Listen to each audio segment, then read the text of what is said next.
Утре во Скопје на 30 јуни и тоа од 19 до 21 часот, иако правично беше најавено дека ќе се одржи пред на отворената сцена колонадата на скулптури пред Националната опера и балет, меѓутоа сега ќе биде во фоајето на Македонската опера и балет денот на Виетнам во Скопје 2026 година, настан организиран од амбасадата на Виетнам во Бугарија, меѓутоа акредитирана и за Македонија.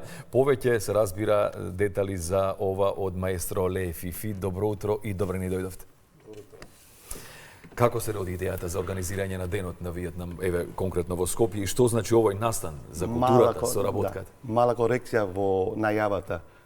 Настанот е денеска, 30 јуни, не утре, да. Утре е први, Утре е први века, да, јуни. Значи, денеска, 30 јуни, од 19 часов, се раѓа идејата да се организира Ден на Виетнам во Македонија, односно Скопје, благодарење на Виетнамската амбасада, благодарење како партнер Виетнамска асоциација за култура и туризам во Франција и Виетнамскиот културниот центар во Париз.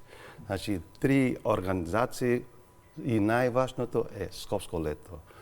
И ние успееме да преговараме, ставаме во контакт со Скопско лето, да биде во склоп на 47 издање на Скопско лето. Што ќе гледа публиката утре на денот на Виетнам во Скопје? Односно, повторно, јас така веројатно сум. Да, вечерва програмата е како настан, е многу разновиден. Прво почнува со изложба на виетнамскиот туризам, со слики, со флаери, информации, зашто се вклучи именно Асоциација за култура и туризам во Европа, за да се презентира туризам во Виетнам за македонците.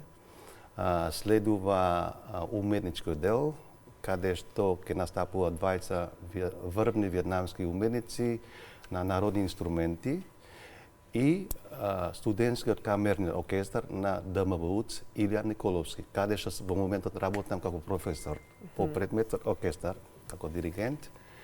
И ќе биде многу интересно, зашто ќе звучат виетнамски мелоси преку народни инструменти. Тоа е за прв пат во Македонија. Може публика да доживее тако во живо, такви звуци, мелоси, а и спојката меѓу виетнамската музика и македонската.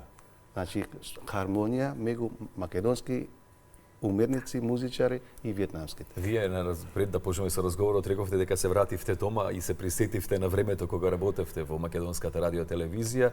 Дојдовте пред 33 години, чинам во 1993 година. Да, Македонска радио телевизија ми е како првична куќа, која дојдов во Македонија од 93-та. Соработува многу со камерни оркестар на радио телевизија и хор. Тогаш постоеше на време на господина Јана Кожабаши, Ристо Аврамовски. Сме имаме многу концерти и настапи.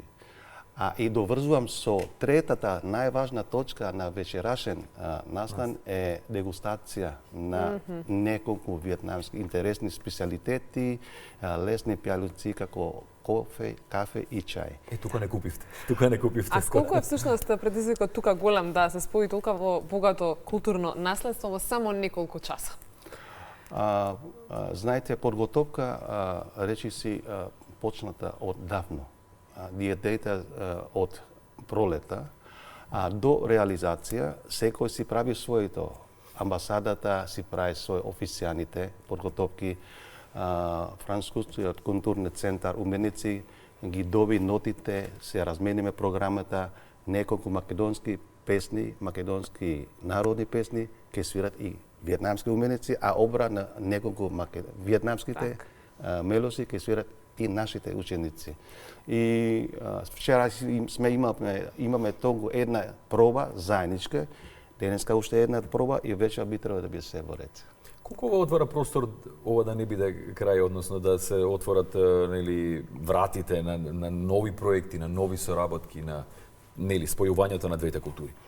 Веќе сме имале таква соработка меѓу Францускиот културни центар во Франција, со гостувањето на камерниот оркестар на ДМВУЦ пред 2 години. Ова е вторична соработка со уметниците и се најавува веќе неколку патување, концерти, организација на Виетнамската амбасада во Унгарија, акредитирана за Македонија, Северна Македонија и во Франција, есента. Значи, таа соработка, а и обратно, и јас во овој прилика би сакал и веќе да има некој сериозни разговор меѓу Виетнамската амбасада и Министерството за култура и образование на Северна Македонија да се зголеми соработката меѓу двете земји. Колку за ве инспирира и работата во Илија Николовски Луи со млади и талентирани деца? Со гледка моја професија е диригент, диригент на некој начин како и педагог, како и психолог и не само музичар. Работам професионално со Македонска филхармонија, работев со операта, па и сега и Илја Николовски Луи.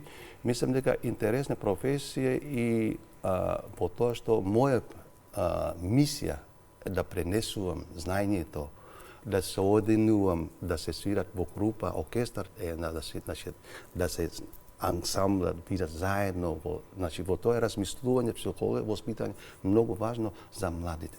Вие сте практично образувани во силната руска и европска класична традиција. Веројатно тоа влијае практично на тоа што го рековте, да се образуваат и се разбира тоа да се пренесе како што треба. Да, значи завршив Московски конзерваториум Чајковски, познат на светскиот конзерваториум и многу се радувам дека повеќе од 30 години придонесувам за развој, за музички живот, за културата во Северна Македонија, а посебно и за Илја Николовски Луи. И одлично зборувате македонски.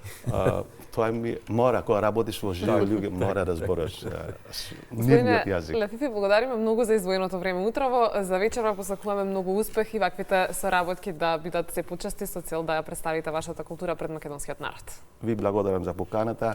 Поверете вечерва во фајето на МОП од 19 часот. Токму така. Поканете се разбира нашите гледачи на убав настан.